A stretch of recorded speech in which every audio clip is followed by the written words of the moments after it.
The champagne glass shattered against marble flooring, crystal fragments scattering like fallen stars across the ballroom. But Matteo Blackwood barely noticed.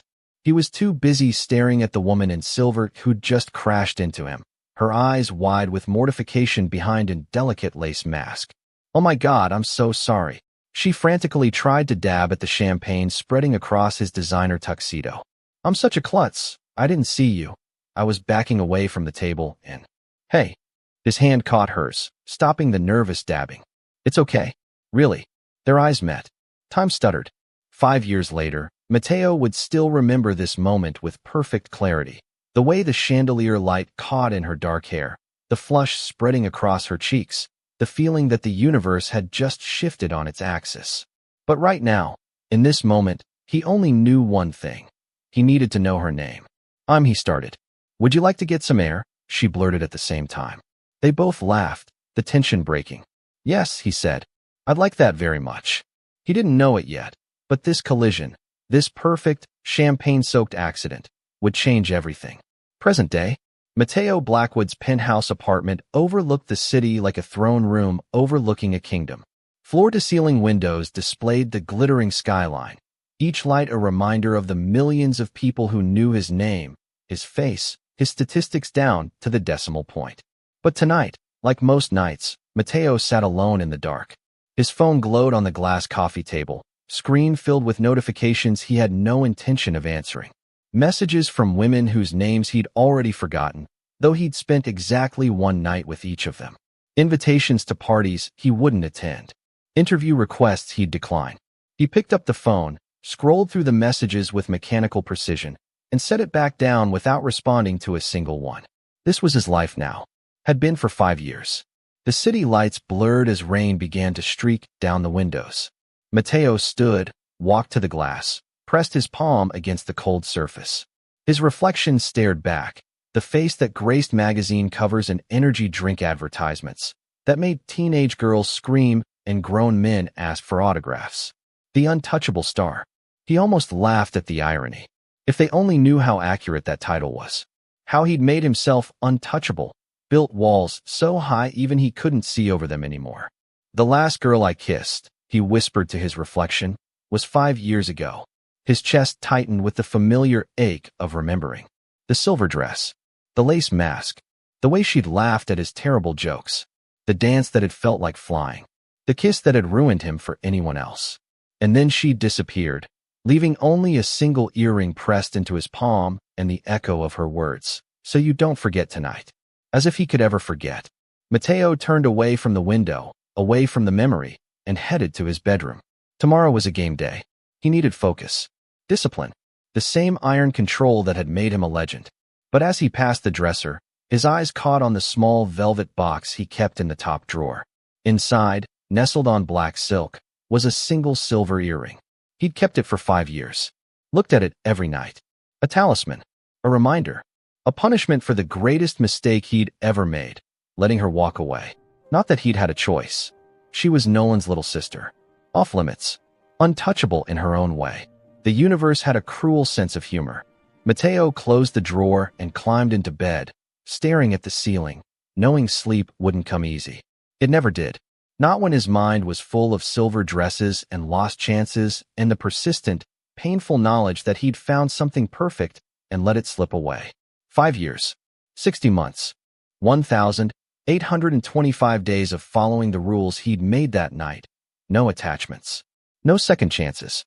No kisses that mattered. Because if he couldn't have that, couldn't have her, he didn't want anything at all.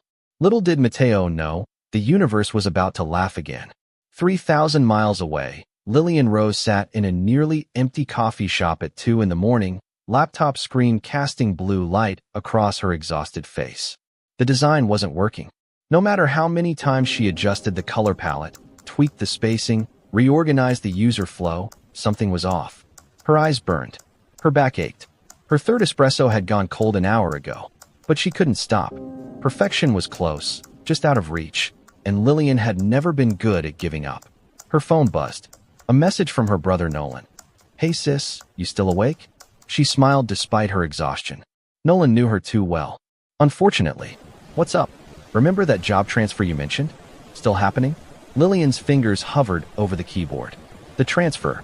The 6-month project in Nolan's city. The opportunity she'd been excited about until she remembered one crucial detail. Yeah, still on. Starts next month. Why? You can stay with me. Save money. Plus we haven't hung out properly in years. Her heart warmed, then immediately sank. Nolan, doesn't Matteo basically live there? 3 dots appeared. Disappeared. Appeared again. LOL, yeah, he's around a lot. Why, you still have that crush on him? Lilian's cheeks burned even though no one could see her. I never had a crush on him. Sis, you watched every single one of his games for 3 years. You had a poster of him in college. You turned bright red every time I mentioned his name. Past tense. Had. I'm over it. Sure you are. But seriously, it'll be fine. He's super chill. You'll barely notice he's there. Lilian wanted to believe that. She really did. But the problem with childhood crushes that extended into adulthood was that they didn't just disappear. They lurked. They waited. They resurfaced at the most inconvenient moments. Like, say, when you had to live in the same apartment as the object of said crush for 6 months. Okay. Thanks, Null.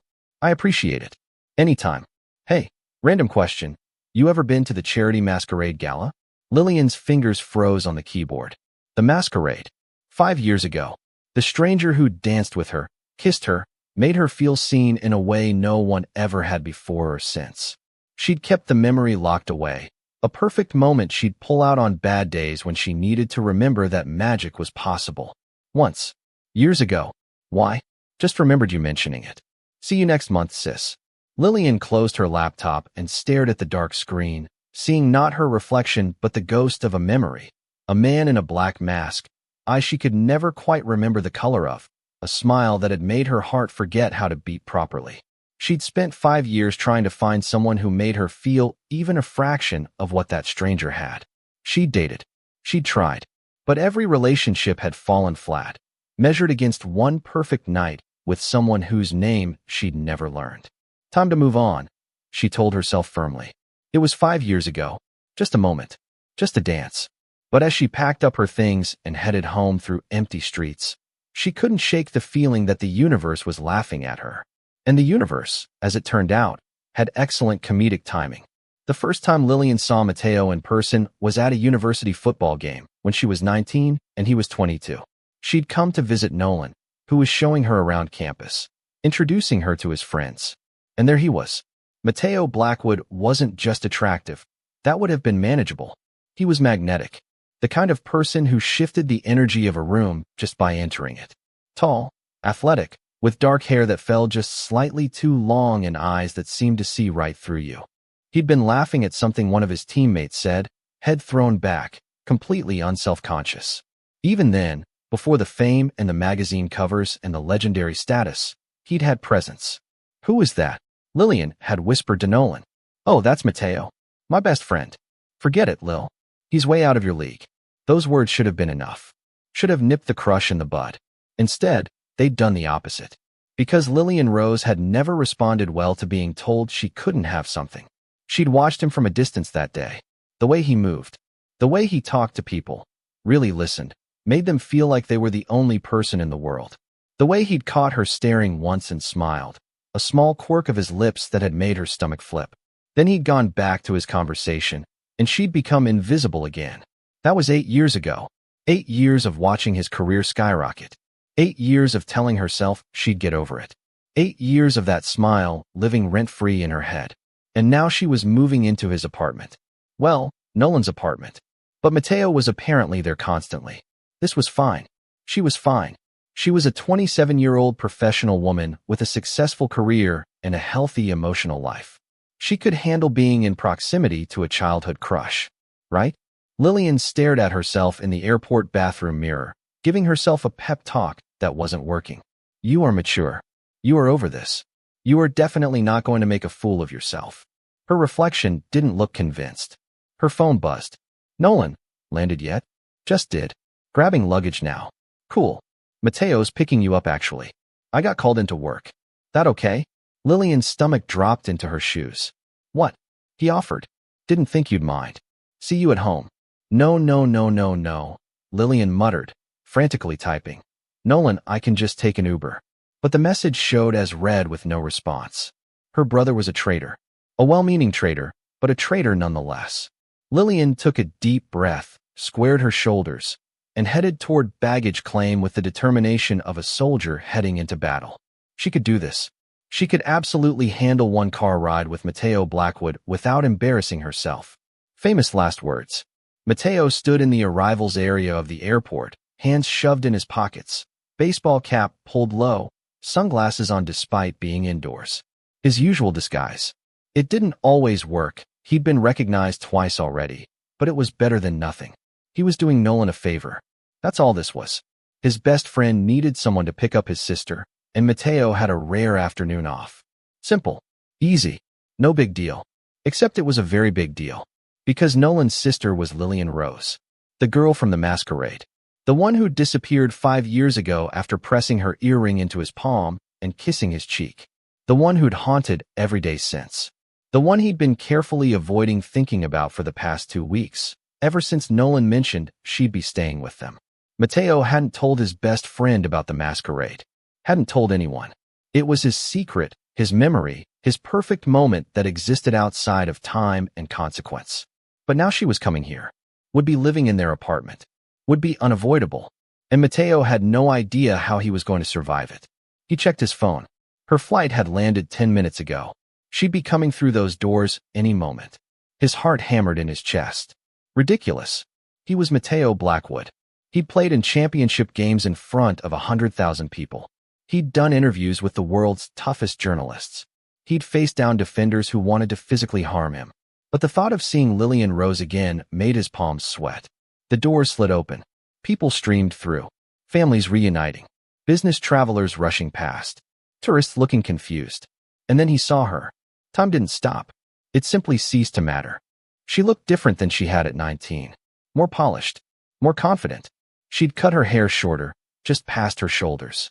She wore jeans and a simple sweater, pulling a carry-on suitcase behind her, checking her phone with a slight frown. But it was her. Unmistakably, undeniably her. Matteo's chest constricted. 5 years of careful control, 5 years of rules and walls and iron discipline, and it all threatened to crumble at the sight of her. She hadn't seen him yet. He could leave. Text Nolan some excuse. Send an Uber. Maintain the distance. But his feet moved forward of their own accord. Lilian. She looked up. Their eyes met. And Matteo watched realization dawn across her face. Recognition. Surprise. Something else he couldn't quite read. Matteo. Her voice was exactly as he remembered. Soft but steady. Hi. Hey. Brilliant. 8 years of education, and that's what he came up with. Nolan got called into work. I'm your ride. Oh, you didn't have to. It's fine. No problem. They stood there, 3 feet apart, the air between them thick with things neither could say. Your luggage. Matteo finally managed. Just this. She gestured to her carry-on. I shipped the rest. Smart. Practical. More silence. This was excruciating. Cars this way, Matteo said, turning before she could see his face. She followed, and he was acutely aware of her presence behind him. The soft sound of her footsteps. The faint scent of her perfume. Something floral and subtle that made his head spin. Get it together, he commanded himself. She's Nolan's sister. She's off limits. You have rules. But his rules were already cracking, and she'd been back in his life for less than 5 minutes. This was going to be a very long 6 months. They drove in silence for the first 10 minutes. Matteo kept his eyes on the road. Lilian kept her eyes on her phone. The tension was thick enough to cut with a knife. Finally, Lilian spoke. So, how have you been? Good. Busy. You know. Football. Right? Football. More silence. Your work going well? Matteo tried. Yeah, it's good. Exciting project here. That's why the transfer. That's great. Yeah. This was torture. Beautiful. Exquisite torture. Matteo risked a glance at her. She was staring out the window, jaw tight, clearly as uncomfortable as he was. Look, he said, I know this is awkward. What? No. Why would this be awkward? Her voice was too bright, too forced. Lilian. She sighed. Okay, yes. It's weird. I had a massive crush on you when I was younger. Nolan probably told you. It was embarrassing. But I'm over it. Obviously. I'm an adult. We can be normal. Matteo's hands tightened on the steering wheel. Had a crush. Past tense. Obviously she was over it. He should feel relieved. This made everything easier. So why did it feel like someone had driven a spike through his chest? We can be normal, he agreed, voice carefully neutral. Roommates. Friends. No weirdness. Exactly. No weirdness. They pulled into the apartment building's garage. Matteo parked, killed the engine. Neither moved. Matteo. Yeah. Thanks for picking me up. Even though it was awkward. He turned to look at her then, really look at her, and found her already looking at him.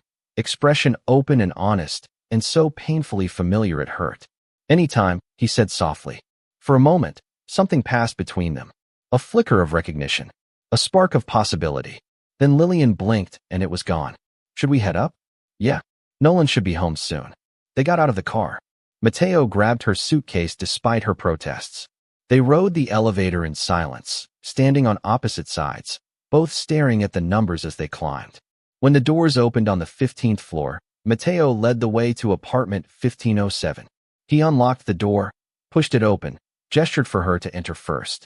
Welcome home, he said, and as she walked past him, so close he could feel the warmth radiating from her body, Matteo closed his eyes and reminded himself of every single rule he'd made 5 years ago. No attachments. No kisses. No letting her get close enough to hurt him again. Even if she didn't remember the masquerade. Even if he was the only one carrying that memory like a weight. He could do this. He was Matteo Blackwood. He had discipline. Control. Walls. But as he watched Lilian explore the apartment, laughing at Nolan's terrible furniture choices, those walls felt paper thin. And Matteo realized with sinking certainty that 6 months was going to feel like an eternity. The apartment was bigger than Lilian expected. Open-concept living room and kitchen, 3 bedrooms, 2 bathrooms, floor-to-ceiling windows with a view of the city skyline. And everywhere she looked, there were signs of Matteo. Football trophies on the shelves. His jacket draped over a chair. Sports equipment in the corner. A half-empty coffee mug on the counter with "World's Okayest Friend" printed on it. Clearly a gag gift from Nolan. It smelled like him too. Something clean and masculine and distracting. Your room's down here, Matteo said, leading her down a hallway. Bathrooms across the hall. Nolan's room is next to yours, mine's at the end.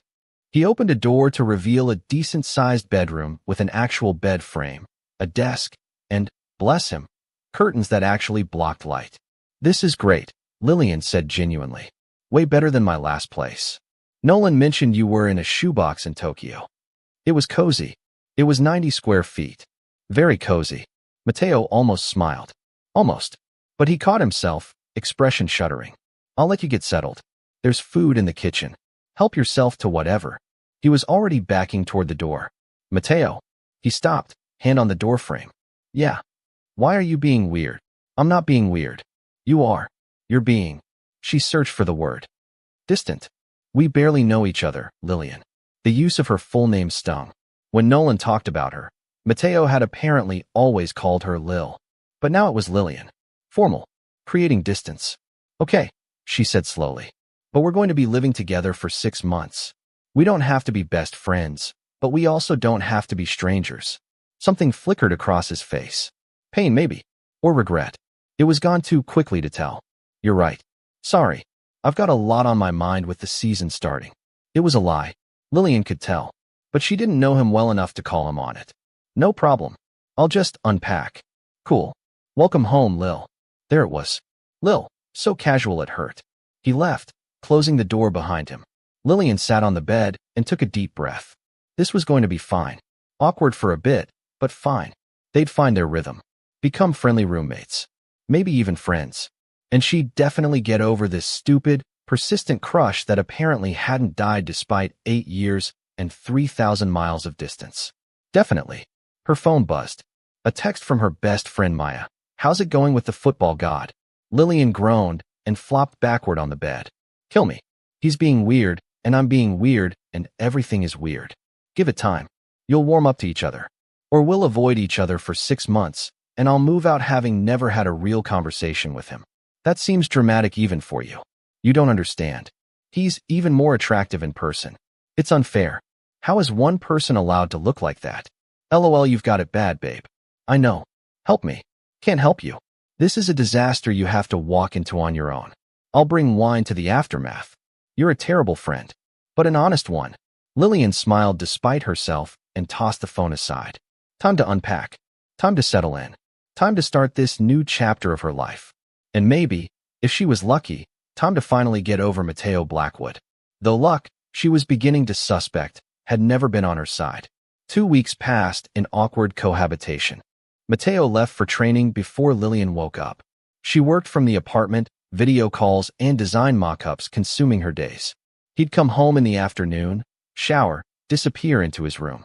They'd occasionally cross paths in the kitchen, exchange polite greetings, and retreat to their separate spaces. Nolan was the only thing making it bearable. He seemed oblivious to the tension, chattering happily about his work, mediating without realizing he was mediating. But even Nolan noticed something was off. "You two are weird," he said one evening as the three of them ate takeout in the living room. "What?" both Matteo and Lilian said simultaneously. "This. You barely talk to each other. Did something happen?" "No," Lilian said. "Nothing," Matteo added.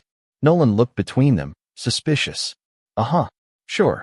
We're just adjusting," Lilian offered. "To what? Being in the same room?" "No, leave it alone," Matteo said, voice carrying a warning. Fine. But you're both being weird." After dinner, Nolan disappeared to take a call, leaving Matteo and Lilian alone with the dishes. They worked in silence. Matteo washing, Lilian drying. The domestic routine should have been comfortable. Instead, it was loaded with tension. "I'm sorry," Lilian said finally. Matteo's hands stilled in the soapy water. "For what?" "For making this awkward." "Nolan's right. I've been weird. It's not just you. Still, this is your place.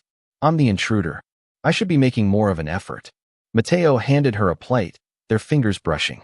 Electricity sparked at the contact. Both of them felt it. Both of them pretended they didn't.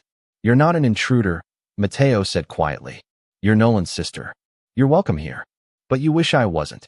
He turned to look at her, eyes intense. "That's not true." "Then what is true?" The question hung between them, loaded with subtext neither was ready to unpack. "It's complicated," Matteo said finally. "You keep saying that." "Because it is." Lilian set down the dish towel. "Okay, tell me this, at least. Did I do something to offend you? Because ever since I got here, you've been avoiding me." "I'm not avoiding you. You leave rooms when I enter them. You barely speak to me. You look at me like—" She trailed off, frustrated. "I don't know. Like I'm something you can't wait to get away from." Guilt flashed across Matteo's face. "Lilian, is it because of the crush?" The words burst out before she could stop them. "Because I told you, that was years ago. I'm not some lovesick teenager anymore. You don't have to worry about me making things uncomfortable." Too late. She realized that's exactly what she was doing. Matteo turned fully to face her, water dripping from his hands. His expression was unreadable, but something in his eyes made her breath catch. "That's not why," he said, voice low. "Then why?" He opened his mouth, closed it, struggled with something. And then, just as Lilian thought he might actually answer honestly, his phone rang. They both jumped at the intrusion. Matteo glanced at the screen and grimaced. "I have to take this. It's my coach." "Of course."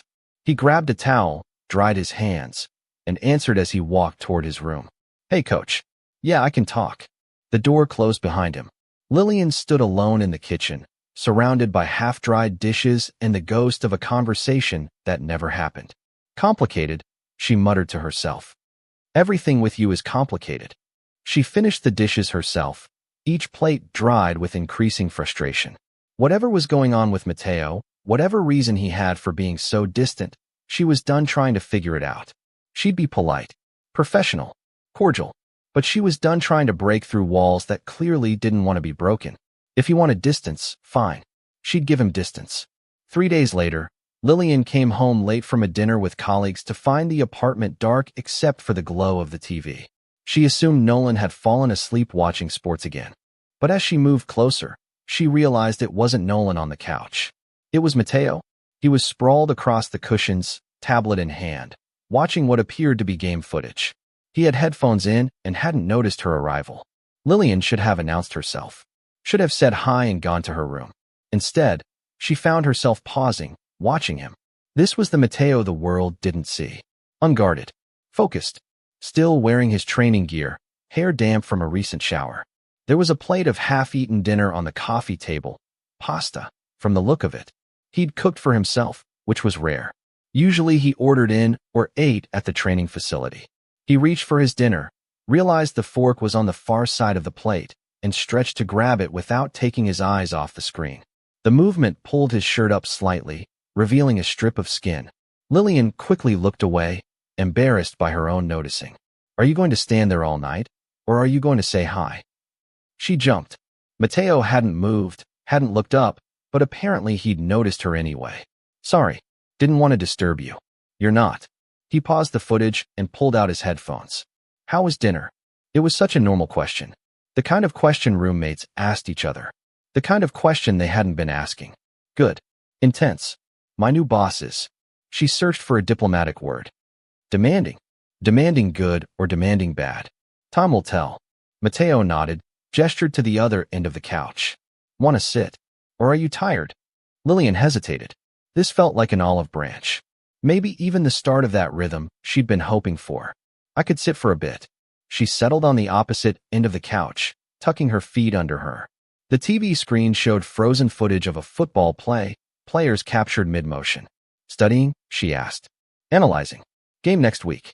Trying to figure out their defensive patterns. Does it help? Watching like this. Usually, patterns become clear when you can pause and replay. In real time, everything happens too fast. Lilian studied the screen. To her untrained eye, it was chaos. Players running in every direction. I don't know how you make sense of it, she admitted. Same way you make sense of design, probably. You see patterns other people miss. She looked at him, surprised. You remember that? That I'm a designer. Matteo's jaw tightened almost imperceptibly. Of course. Nolan talks about you all the time. Oh, right. Of course that's how he knew. From Nolan. Not because he'd paid attention or asked or cared. Stop it, she told herself. Stop reading into everything. Can I ask you something? Matteo said suddenly. Sure. Why did you take this transfer? You were doing well in Tokyo, right? Nolan said you loved it there. It was a fair question. One she'd asked herself multiple times. I did love it. But, I don't know. I felt like I was stuck. Same projects, same routines. I needed a change. Running from something or running towards something. The question was too perceptive. Both, maybe. Matteo nodded, understanding flickering across his face. I get that. Do you? You seem pretty settled. He laughed, but there was no humor in it. Settled. Sure. That's one word for it. What word would you use? He considered this, rolling the tablet in his hands. Trapped, maybe. But it's a trap I built myself, so I can't really complain. That sounds pretty miserable. It has its moments. They fell into silence, but it was different than before. Easier. Like maybe they were actually talking instead of just performing conversation. Matteo. Yeah. Why have you been avoiding me? He tensed. She could see it in the set of his shoulders, the way his fingers stopped moving on the tablet. I told you. You said it was complicated. That's not an answer. It's the only answer I can give right now. That's not fair. I know. He finally looked at her. Eyes sad. I know it's not fair. And I'm sorry. But I'm trying, Lilian. I'm trying to be normal, to be a good roommate, to make this work. Trying implies it's difficult. It is difficult. Why? The single word hung in the air, sharp and demanding. Matteo stared at her, and for a moment she thought he might actually answer. Actually explain. Actually give her something real. But then his expression shuddered. You should get some sleep. Busy day tomorrow. Deflection. Of course. Lilian stood, frustrated and tired and done with this conversation that went nowhere. Good night, Matteo. Good night, Lil. She was halfway to her room when he spoke again. Lilian. She turned. It's not you. The difficulty. It's me. It's all me. And before she could respond, he turned back to his tablet, headphones in, retreating behind walls she was starting to think might be permanent. Lilian went to bed confused and oddly sad. Because for a moment there, she'd thought they might actually become friends. But apparently, Matteo Blackwood didn't want friends. He wanted walls. And Lilian was beginning to think she'd never scale them.